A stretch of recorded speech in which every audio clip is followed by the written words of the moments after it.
Selamat pagi, salam sejahtera untuk kita semua.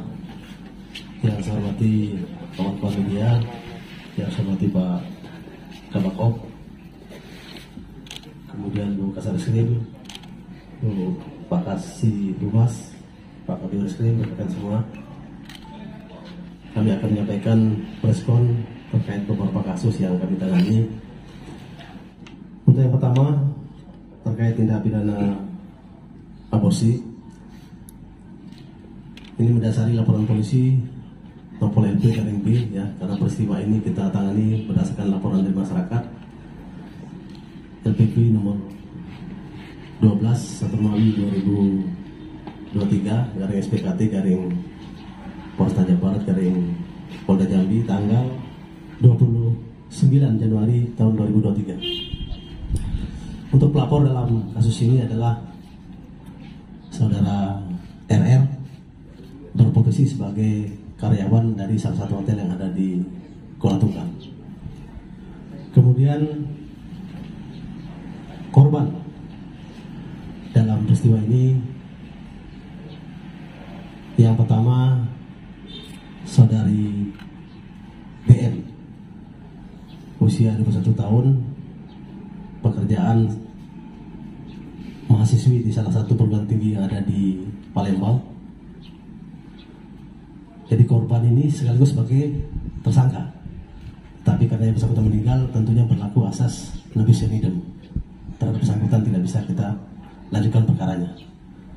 Untuk korban kedua adalah bayi X, ya, bayi yang baru dilahirkan oleh Saudari DM ini.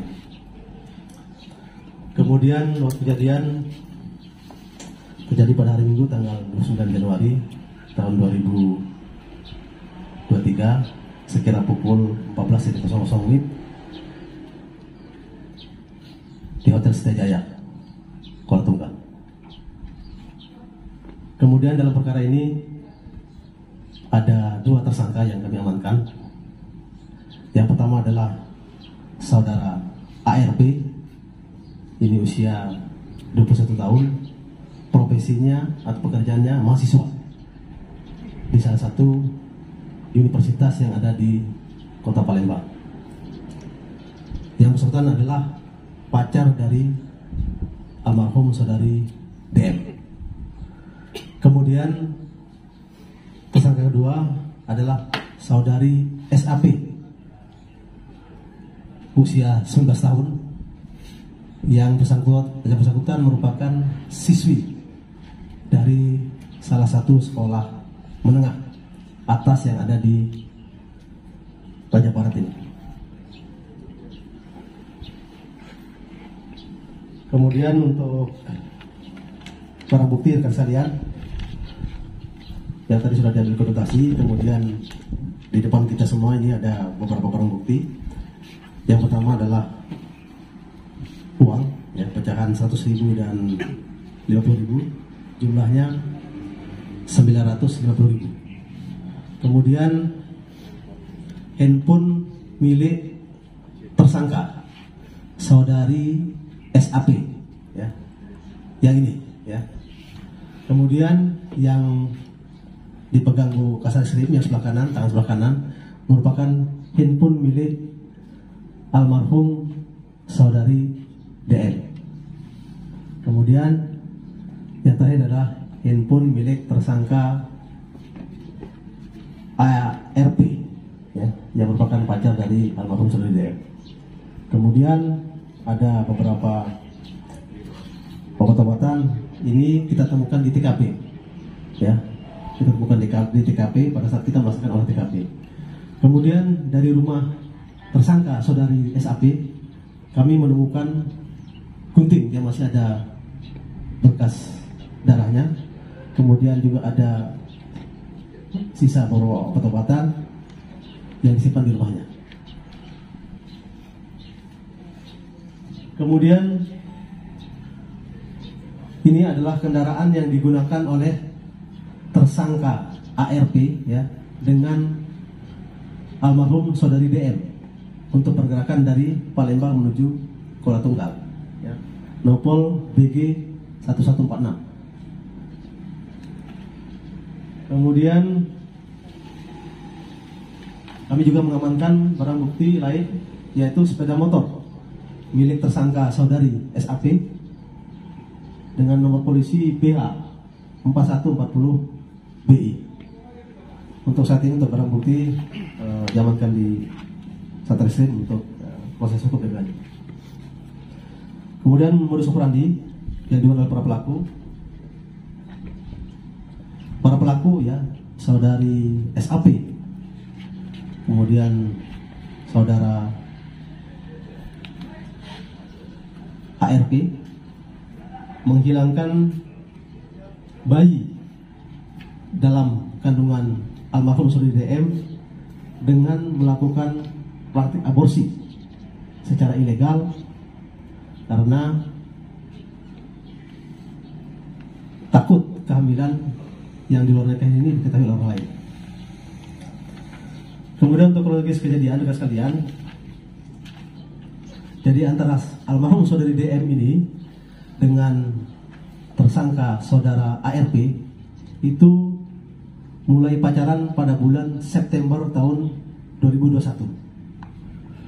Kemudian pada bulan Desember tahun 2021 kedua orang ini ya, almarhum saudari DM dengan tersangka saudara ARP ini sering melakukan hubungan layaknya suami istri, baik itu di hotel maupun di kos-kosan. Nah, kemudian sekitar bulan Juni tahun 2022 saudari DM menyampaikan ke saudara ARP bahwa yang bersangkutan tidak menstruasi, yang harusnya jadwal menstruasi tidak menstruasi, artinya ada kemungkinan yang bersangkutan dalam kondisi hamil. Kemudian mereka membeli test pack dan dilaksanakan pengetesan dan hasilnya positif untuk saudari DM ini hamil. Yang awalnya ada kesepakatan antara almarhum saudari DM ini dengan tersangka ARP ini untuk bersama-sama membesarkan janin hasil hubungan mereka ini. Nah, kemudian kurang lebih usia kandungan sekitar 4 atau 5 bulan, perut dari saudari DM ini sudah mulai membesar. Sehingga kemudian ada rasa ketakutan dari mereka berdua bahwa kehamilan ini akan diketahui, baik itu oleh kawan-kawan yang termasuk oleh keluarga dari kedua belah pihak. Sehingga kemudian ada muncul niat dari keduanya untuk menggugurkan bayi yang ada di dalam kandungan saudari DM. Kemudian sekira pada bulan November tahun 2022, saudari DM mendapatkan informasi bahwa ada seseorang yang bisa membantu untuk menggugurkan kandungannya. Jadi kenalnya ini melalui medsos, Facebook. Kemudian sekira bulan Desember tahun 2022, saudari DM ini diminta pulang oleh orang tuanya untuk melihat saudaranya yang baru melahirkan. Jadi untuk melihat ponakannya yang baru lahir. Dan saudari DM ini takut pulang karena tidak ingin orang tuanya tahu kalau saudari DM dalam keadaan hamil. Sehingga kemudian mereka semakin intens untuk berusaha mencari orang yang bisa memfasilitasi untuk menggugurkan kandungannya. Kemudian pada akhir bulan Desember ada upaya dari saudari DM untuk menggugurkan sendiri kandungannya dengan cara memukul perutnya, tapi tidak ada hasil. Kemudian sekitar bulan Januari tahun 2023 ya, tersangka saudari SAP menghubungi almarhum saudari DM melalui medsos Facebook dan mengatakan bahwa obat yang bisa digunakan untuk menggugurkan kandungan sudah ada. Dan ditanyakan oleh saudari SAP apakah jadi atau tidak untuk menggugurkan kandungan.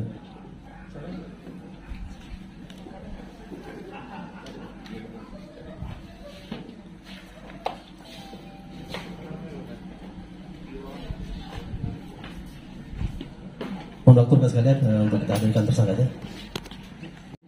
Antara saudari almarhum saudari DM dengan pacarnya saudara ARP sepakat untuk menggugurkan kandungannya. Kemudian pada hari Jumat tanggal 27 Januari tahun 2023 sekira pukul 16.00 tersangka saudara ARP merental sebuah mobil BG 1146O jenis mobil Avanza yang kemudian digunakan oleh tersangka ARP dan almarhum saudari DM untuk berangkat dari Palembang menuju Kuala Tunggal. Sebelumnya, tersangka saudari SAP mengirimkan lokasi yang akan dituju kepada almarhum saudari DM. Kemudian sekira pukul 19.30 di hari yang sama, ya, di hari Jumat tanggal 27 Januari tahun 2023, almarhum saudari DM bersama dengan tersangka saudara ARP ini berangkat dari Palembang. Kemudian tiba di Kuala Tunggal pada hari Sabtu tanggal 28 Januari tahun 2023 sekira pukul 06.00. Kemudian saudari DM menghubungi saudari SAP menyampaikan kedatangannya di Kuala Tunggal dan kemudian diarahkan oleh saudari SAP untuk check-in di kamar 207 di hotel yang tadi saya sampaikan. Kemudian sekira pukul 10.00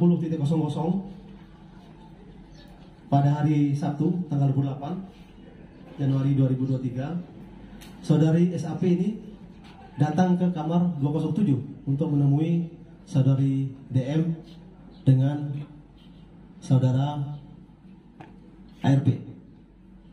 Kemudian memberikan obat,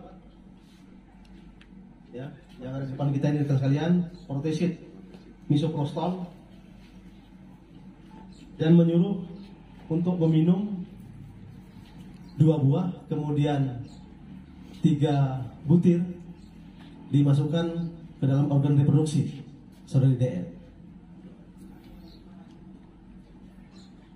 Kemudian di hari yang sama sekira pukul 11.00 almarhum saudari DM mulai melaksanakan apa yang diarahkan oleh saudari SAP ini dengan meminum 2 butir obat yang tadi diberikan, kemudian memasukkan 3 butir obat melalui organ reproduksinya.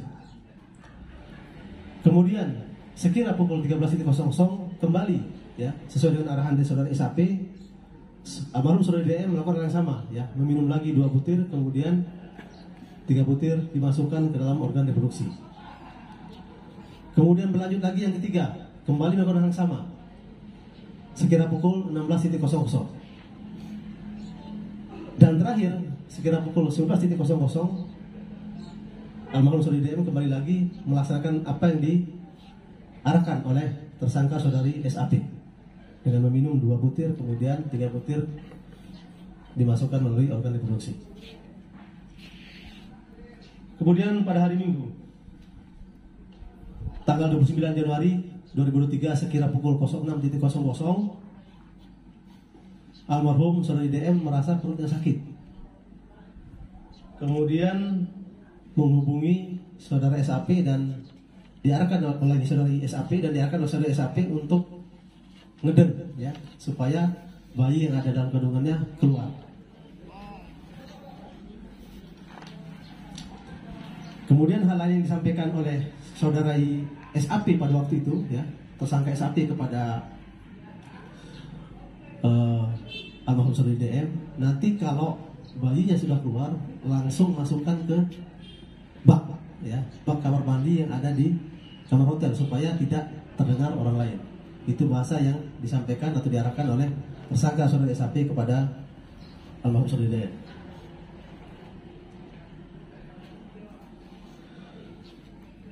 Kemudian sekira pukul 10.00 karena bayi yang ada dalam kandungan tidak juga keluar, saudara ARP menghubungi saudara SAP, dan tidak lama kemudian saudara SAP ini datang ke hotel dan membantu proses supaya bayi itu bisa keluar dari kandungan dari saudari DM.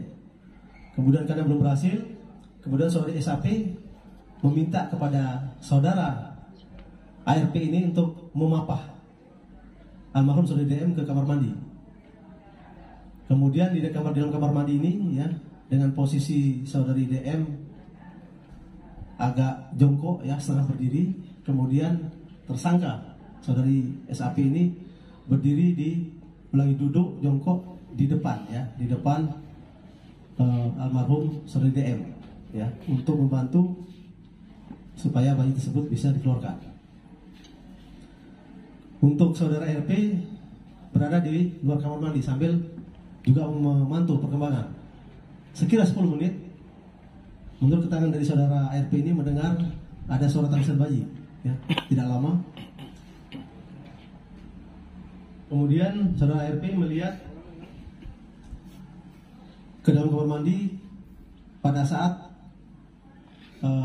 saudari SAP ini memasukkan bayi X ke dalam bak kamar mandi yang ada di dalam hotel. Kemudian tidak lama kemudian saudari SAP ini meminta kepada saudara ARP untuk mengambil gunting ya, mengambil gunting untuk memotong tali plasenta. Karena pada saat itu tali plasenta masih terhubung antara bayi X dengan ibunya ya, almarhum saudari DM. Kemudian setelah dipotong tali plasentanya, untuk almarhum saudari DM ini dengan dibantu oleh tersangka saudara ARP dibawa ke tempat tidur. Kemudian saudari SAP meminta kepada saudara ARP untuk mencari tisu dan juga pembalut ya. Kemudian tidak lama saudara ARP pergi untuk mencari barang-barang yang diminta oleh tersangka saudara SAP ini. Kemudian setelah barang-barang diserahkan ya, tadi tisu pembalut diserahkan oleh saudara ARP ini kepada saudari SAP, saudari SAP kembali meminta kepada saudara ARP untuk mencari plastik hitam untuk membungkus jenazah bayi X ini. Kemudian saudara ARP keluar dan meminta dari pihak hotel plastik hitam, dan kemudian diserahkan kepada saudara SAP. Dan sebelum dimasukkan ke dalam plastik hitam ini untuk bayi X ya, jenazah bayi X ini dibungkus dengan kain, kemudian dimasukkan ke dalam plastik warna hitam tadi.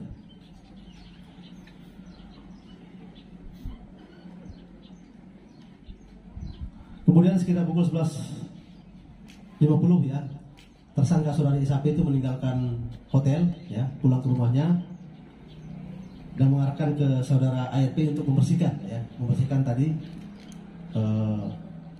jejak-jejak proses aborsi yang mereka laksanakan. Kemudian saudari SP menyampaikan kepada saudara ARP kalau misalnya nanti ada keluhan dan sebagainya, agar diberikan beberapa obat ya, antara lain amoxicillin dan sebagainya kepada saudari DM ini. Kemudian saudari SAP ya, setelah tadi memberikan obat langsung pulang, dan kelanjutan untuk di hotel sendiri sekira pukul 13.00 ya, saudara ARP ini tertidur ya, tertidur di samping almarhum saudari DM. Kemudian sekira pukul 14.00 dia bangun, merasa lapar, kemudian keluar mencari makanan. Setelah dapat makanan kembali ke hotel, berusaha untuk memberikan makanan kepada almarhum saudari DM. Dan setelah menyantap makanan di beberapa suap, saudari DM ini merasa mual ya, mual. Kemudian diberikan obat ya, 1 butir amoxicillin, Ulangi. Paracetamol. Tetapi karena mualnya tidak tertahan, akhirnya makanan dan juga obat yang tadi diminumkan ikut keluar. Kemudian sekira pukul 14.15, masih dari yang sama ada sekalian, pada hari Minggu tanggal 29 Januari, saudari DM itu merasa perutnya nyeri, ya, perutnya nyeri di bagian bawah. Kemudian saudara ARP ini memberikan obat yang diberikan oleh saudari SAP ini. Tetapi setelah minum obat ini pun tidak ada perubahan, tetap merasa kesakitan. Sehingga kemudian saudara ARP memiliki inisiatif untuk membawa saudari DM ini ke rumah sakit Daud Arif, ya, SUD Daud Arif. Pada saat mau membawa almarhum saudari DM ke rumah sakit, di depan pintu sudah ada saudari SAP. Kemudian mereka bersama-sama membawa almarhum saudari DM ke rumah sakit dengan dibantu oleh salah seorang karyawan hotel. Kemudian setelah sampai di rumah sakit dilaksanakan penanganan oleh pihak rumah sakit. Selanjutnya kedua tersangka ini, ya, saudari SAP dengan saudara ARP ini kembali ke hotel. Kemudian sekira pukul 15.10, ya, kedua tersangka ini kembali ke rumah sakit. Nah, di dalam perjalanan saudari SAP ini menyampaikan kepada saudara ARP, kalau nanti misalnya ada yang menanyakan terkait kondisi dari almarhum saudara DM ini, sampaikan saja bahwa saudara DM ini baru melahirkan, ya, karena saudara ARP ini tidak mengetahui wilayah yang ada di sini. Disampaikan saudari SAP sampaikan aja bahwa melahirkan itu di tebing, ya, di Kecamatan Tebing, dan diiyakan oleh saudara ARP. Kemudian sesampainya di rumah sakit Daud Arif, ya, pihak rumah sakit menyampaikan bahwa untuk almarhum saudari DM ini sudah meninggal dunia karena pendarahan. Dan dari pihak rumah sakit meminta kepada saudara ARP untuk menyiapkan kain untuk menuju jenazah. Jadi karena waktu itu saudara ARP ini tidak memiliki uang, uangnya sudah habis, kemudian pinjam uang, ya, pinjam uang 1 juta kepada tersangka saudari SAP. Nah, uang ini, ya, merupakan uang yang sebelumnya ditransfer oleh almarhum saudari DM untuk membayar proses aborsi tadi. Kemudian dengan uang tadi, ya, dibelikan kain untuk membungkus jenazah dan juga untuk membayar biaya rumah sakit. Dan saudara ARP ini meminta kepada tersangka saudari SAP untuk ikut mengantar jenazah ke Palembang dan menjelaskan kepada keluarga korban, ya, keluarga saudari DM ini, bahwa almarhum saudari DM ini meninggal karena overdosis, ya, overdosis. Selanjutnya tidak lama kemudian, ya, karena adanya laporan dari saudara RR tadi, karyawan hotel yang melapor ke kita, ke Polres Jawa Barat, kemudian tim kita, ya, dari SPKT dan Reskrim bergerak menuju ke rumah sakit, ya, bergerak menuju rumah sakit, dan di sana melakukan interogasi terhadap kedua tersangka.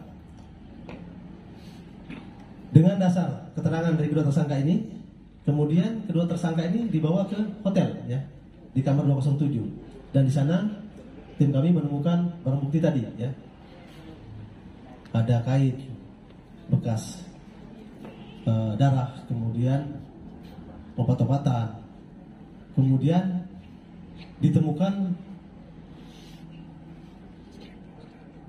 jenazah bayi Ik, ya, yang terbungkus kain yang ada dalam plastik warna hitam, posisi di kamar mandi, ya, di kamar mandi. Kemudian dengan temuan ini, kedua tersangka kemudian kita amankan di Polres untuk pemeriksaan lebih lanjut. Kemudian pasal yang kami sangkakan terhadap kedua tersangka, yang pertama adalah pasal 338, barang siapa dengan sengaja merampasnya orang lain diancam karena pembunuhan dengan pidana penjara selama 15 tahun. Kemudian pasal berikutnya kami kenakan pasal 348 ayat 2. Barang siapa menyebabkan gugur atau matinya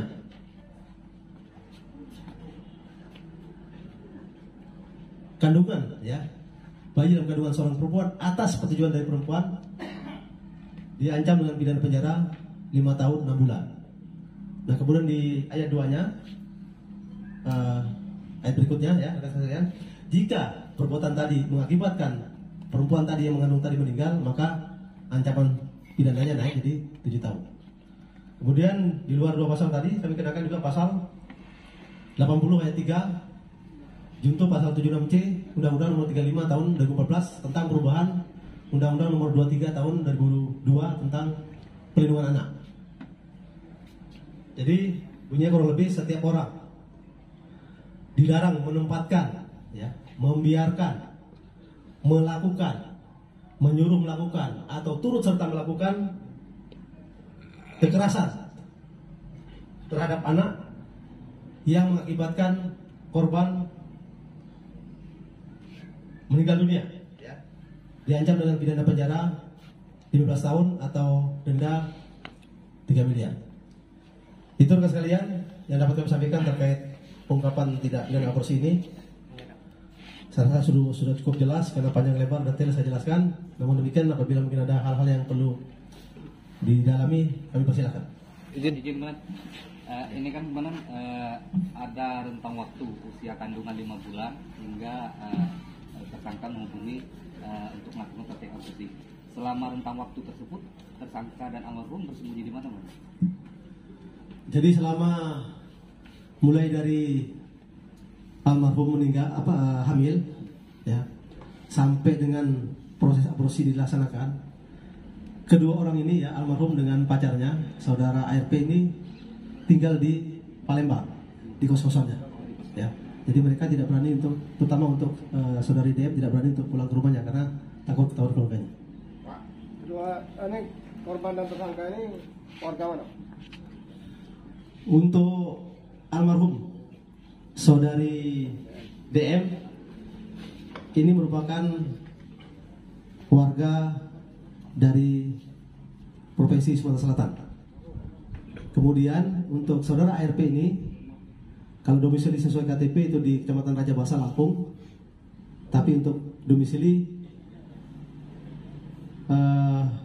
saat ini, ya, itu di Kecamatan Babat, Provinsi Sumatera Selatan. Kemudian untuk saudara SAP sendiri merupakan warga Raja Barat. Izin, konon. Kalau SAP ini sudah berapa kali dia melakukan artinya? Baru kali. Kalau untuk pengakuan baru 1 kali. Namun demikian rekan sekalian masih kami dalami apabila nanti kami temukan fakta baru, ya, tentunya kami akan sampaikan kepada rekan sekalian. Izin, konon. Si tersangka SA ini kan dia membuat Facebook, konon, menawarkan jasa aborsinya melalui Facebook, konon. Itu dengan patok harga berapa itu, konon? Kalau untuk yang kemarin disepakati dan sudah diserahkan oleh almarhum saudara di DM itu 2.300.000, ya, 2.300.000. Untuk situsnya sendiri gimana? Akun FB-nya, tindakan yang kita lakukan ini. Klinik aborsi Jambi. Oh, betul, ya, praktek aborsi. Atau seperti apa? Arahnya nanti seperti itu, ya. Nah, namun sekarang karena kami masih butuhkan untuk proses penyelidikan, ya, untuk mendalami kemungkinan mungkin ada korban lain, ya. Sementara masih akun belum kami bukti. Oke. Kalau dari pihak keluarga korban sendiri gimana? Saat kemarin dari pihak keluarga korban intinya sudah menerima, dan kemarin untuk jenazah sudah kami serahkan kepada pihak keluarga korban dan sudah dimakamkan di kampung halamannya. Dan untuk obat-obatan tersangka SAP dapat dari mana? Kalau menurut pengakuan yang bersangkutan pesan secara online.